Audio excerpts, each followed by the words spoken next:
A long time ago, there was a rich peasant living in a village who had two sons named Hugh and Dee. Before the father died, he asked his older son, Hugh, to give half of the inheritance to his brother when he got married. However, Hugh and his wife did not keep his father's last wish.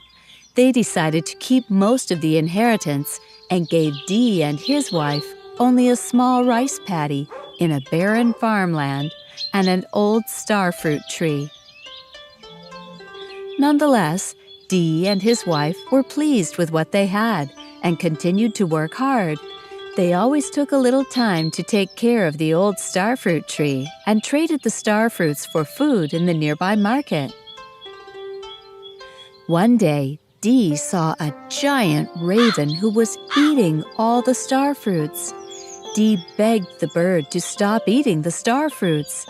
The giant raven stopped for a while and said, "If you let me eat your starfruits, I'll pay you back in gold, but you must prepare a 3-foot pouch tomorrow."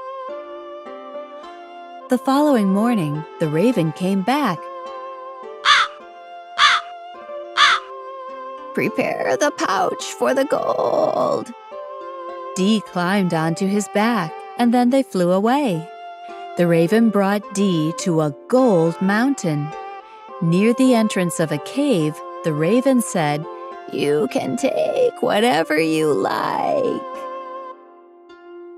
Though there were so many precious items there to take, Dee decided to fill only half of his pouch with gold and gems.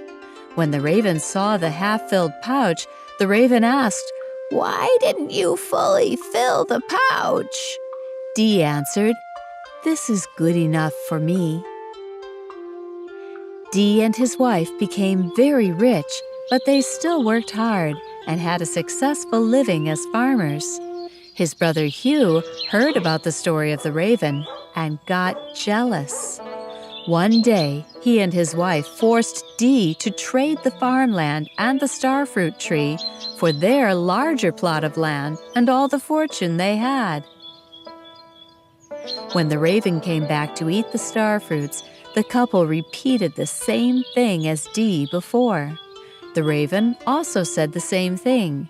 "If you let me eat your starfruits, I'll pay you back in gold, but you must prepare a 3-foot pouch tomorrow."